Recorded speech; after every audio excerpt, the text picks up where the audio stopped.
और इनके जैसे और हमारे जैसे लोग, देयर आर पीपल जो कुछ अच्छा करने की सोच है सोसाइटी में।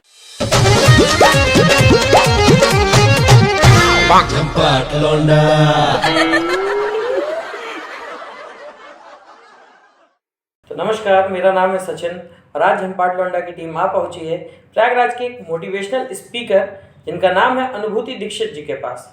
तो सबसे पहले तो आपका स्वागत है और मैं ये जानना चाहता हूँ कि मोटिवेशनल स्पीकर बनने का आपने कैसे सोचा? जैसे कि मैं आपको बताऊं कि कई चीज़ें प्लान्ड होती है, कई चीज़ें अनप्लान्ड होती हैं। तो मोटिवेशनल स्पीकर मैंने कभी ऐसा प्लान आउट नहीं किया कि मुझे ये बनना है। हुआ ये कि जैसे जैसे मेरी लाइफ में एक्सपीरियंसेस मुझे शेप करते गए और अपने स्कूल के एक्सपीरियंसेस, अपने कॉलेज के एक्सपीरियंसेस, यंगस्टर्स से जितना मैं मिली, मुझे ये लगा कि कहीं ना कहीं जो मैं फेस कर रही हूँ ये सामने वाला बंदा भी फेस कर रहा है। एंड तो क्यों ना ऐसा किया जाए कि लाइफ सबके लिए आसान हो, ना कि मेरे लिए, सामने वाले के लिए। आपने पढ़ाई लिखाई किसी और सब्जेक्ट से किया, फिर आपने इस फील्ड को कैसे चुन लिया? It's a long story and मैं ज़रूर सबको बताना चाहूँगी क्योंकि कहीं ना कहीं यंगस्टर्स को ये समझना भी चाहिए कि you have to go with the flow.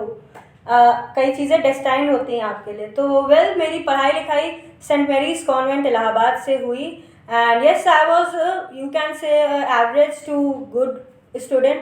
Average in the sense I scored 85% in my class 10th and 80% in my class 12 from commerce side. So it was like you can say average, not very like topper sort of, but I was like normal.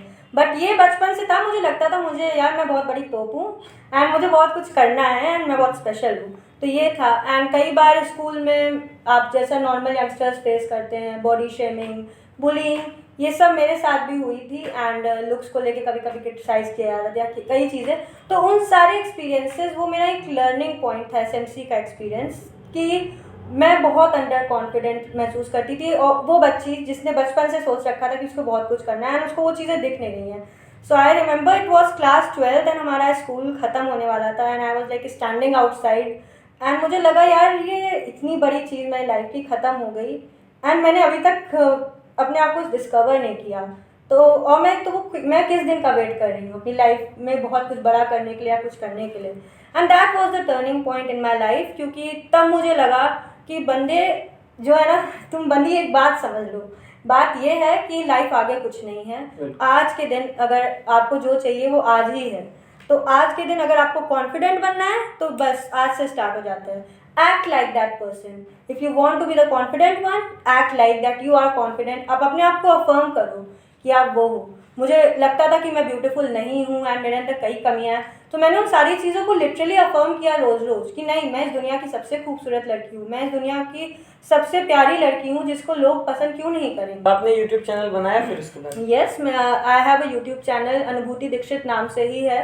सब लोग subscribe जरूर कर लीजिएगा। हाँ, please subscribe कीजिएगा because मैं चाहती हूँ कि यंगस्टर्स को पता होना चाहिए कि यार अच्छी चीज़ें भी हैं, सब कुछ बुरी चीज़ें नहीं हैं। और इनके जैसे और हमारे जैसे लोग, देयर आर पीपल जो कुछ अच्छा करने की सोच है सोसाइटी में। तो अगर आप लोग सब्सक्राइब नहीं करेंगे तो फिर ऐसे बच्चों का अगर मॉरल डाउन हो जाएगा तो सोचिए सोसाइटी कहाँ जाएगी। तो अच्छे लोगों को ज़रूर सब्सक्राइब करना चाहिए। बिल्कुल। आपके पास जो काउंसलिंग के लिए लोग आते हैं वो केवल प्रयागराज से आते हैं, यूपी से आते हैं, इंडिया से या पूरे वर्ल्ड से? ओके, सो जहाँ तक आप काउंसलिंग की बात करें, it is basically online. Okay, so मैं, क्योंकि मेरा जो फैन बेस है और मेरा जो लोग कनेक्टेड है मुझसे इलाहाबाद से ही नहीं, ऑल ओवर इंडिया से हैं। So there are people from Bombay and even from America. I remember there was like aunty, वो काफ़ी ओल्ड एज की थी एंड उनसे मेरी बात होती थी तो वो मुझे अपनी स्टोरी शेयर करती थी कि मेरे बच्चे जो हैं मुझे छोड़ के चले गए हैं and I am like alone. तो मैं उनको उस समय मैं बताया करती थी, तो वो बहुत ही उनको अच्छा लगता था एंड बहुत अच्छा लगता था। फिर इस तरह से मैंने लोगों की काउंसलिंग की। कई बार लोग ये प्राइवेट रहता है बिकॉज आप हर चीज़ शेयर नहीं कर सकते। कई बार कई कॉम्पिटिटिव एग्ज़ाम के एस्पिरेंट्स, कई तरह के लोग जो हैं मुझसे आते हैं, पूछते हैं कि मैम मेरा हो नहीं रहा एंड मेरी एज बढ़ रही है, मुझे समझ नहीं आ रहा मैं क्या करूँ लाइफ में।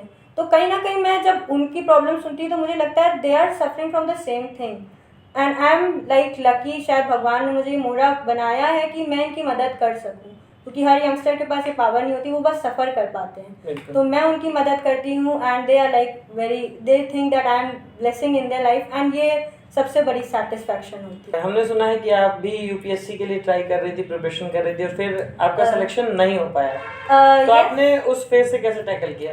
वेल यूपीएससी की मैं बात बता दूं कि आपने अगर पूछ ही लिया है, तो यूपीएससी की मेरी जर्नी का मेरे मोटिवेशनल फील या मेरी लाइफ में बहुत बड़ा रोल रहा है। जैसे कि मैंने कहा, मैं I was very under confident girl and school में मुझे पता था कि मुझे कुछ बड़ा करना था। It was in class 9th की हमारे स्कूल में ईवा सहाय जी आई, वो यूपीएससी टॉपर थी, रैंक 3 आई थी उनकी 2009 के बैच की। तो I was like a little kid, मुझे लगा कि यार इनकी तरह बनना है मुझे। तो मैं उनके घर गई थी, मैंने उनसे बात की and that was the first time उन्होंने मुझे अपना ऑटोग्राफ दिया एंड ऑल। उन्होंने लिखा कि in the world of copies you are one amongst the original and so never change. और उन्होंने एक और टिप दी थी जो आप सब पे भी अप्लाई करती है कि नेवर गेट ओवरवर्क्ड। वो चीज़ मुझे तब नहीं समझ में आती थी, बट मुझे आज समझ में आती है कि कहीं ना कहीं भागते भागते वो ओवरवर्क ही है जो आपको अपने सपनों से दूर ले जाता है। कई बार ऑब्सेशन हो ओवरवर्क। उस समय मुझे नहीं समझ में आया कि ये क्यों लिख रही हैं ऐसा, बट ये यूपीएससी जर्नी में मुझे आगे समझ में आता है। क्योंकि अभी मैं यंग हूँ, तो यूपीएससी ऐसा नहीं कि मेरे सारे अटेम्प्ट्स चले गए। I can still give the examination and that is my life time and my secret also, I will I tell you. तो ये है, बट हुआ ये था कि मैंने सोचा था कि जस्ट लाइक ईवा दीदी, I will attempt, first attempt में मेरी फर्स्ट रैंक आ जाएगी एंड बस मेरी लाइफ सेट, मैं लबास ना जाऊँगी, ट्रेनिंग करूँगी एंड बस ये रहेगा। बट डेस्टिनी नहीं चाहती है वो। आप अल्केमिस्ट भी पढ़ोगे तो इसमें भी आपको पता चलेगा कि इंसान को वो सारी चीज़ें मिलती है जो वो चाहता है, बट पहले उसको वहीं से मिलना शुरू होती जहाँ से उसने शुरू किया। I went to hostel for few days and that was like a new experience for me, because hostel life मैंने फर्स्ट टाइम देखी एंड जब वहाँ पे लड़कियों से इंटरेक्ट किया तो कहीं ना कहीं जो मेरे अंदर डर था ना स्कूल एज में कि बाहर पता नहीं लोग कैसे होंगे, और हॉस्टल लाइफ के बारे में आप सुनते हैं कैसा होगा, तो लकीली मेरे लिए बाहरी लोग बहुत ही अच्छे रहे। जैसे आप जैसे लोग ही मिलते हैं मुझे कि जो लाइफ में मुझे कुछ अच्छा करने को मोटिवेट करते हैं। तो हॉस्टल में मेरे बहुत अच्छे एक्सपीरियंस रहे and then Vipassana came in my life, जो कि ईवा दीदी ने ही मुझे बताया था।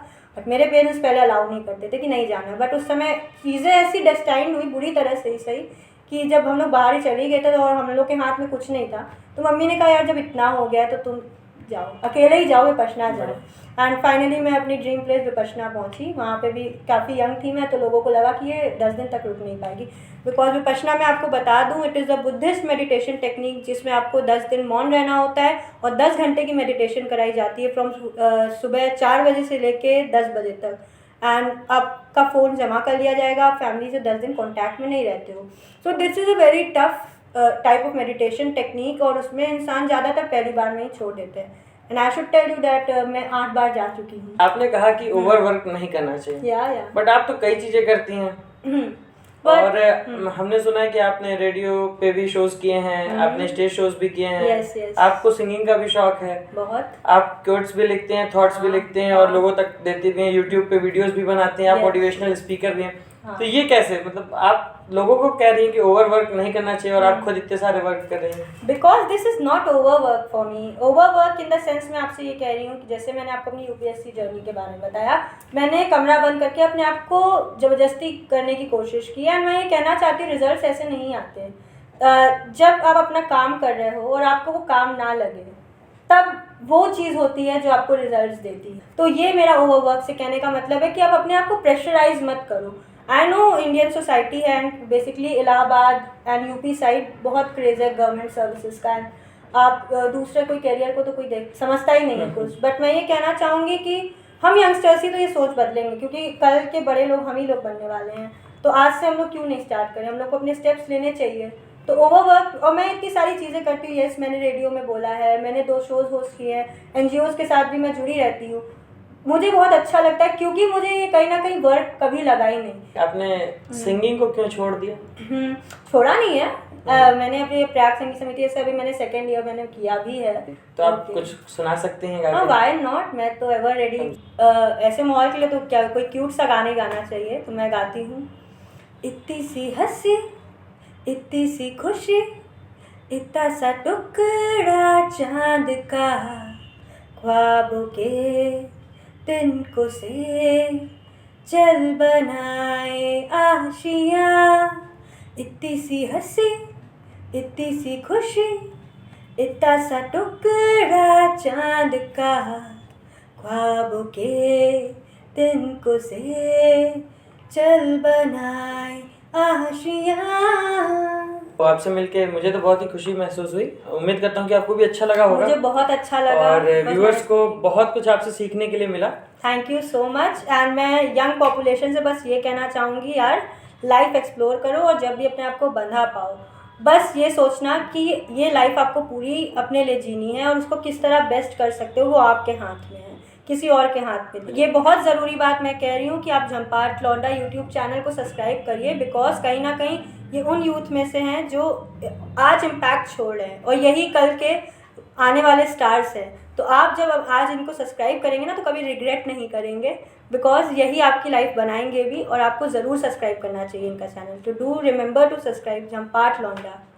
मैंने पैसे दिए थे इतने तारीफ के लिए, इसके लिए thank you so much. Not at all. Okay, तो हम जल्दी मिलेंगे किसी अगली शख्सियत के साथ, तब तक बने रहिए हमारे साथ। नमस्कार, जय हिंद।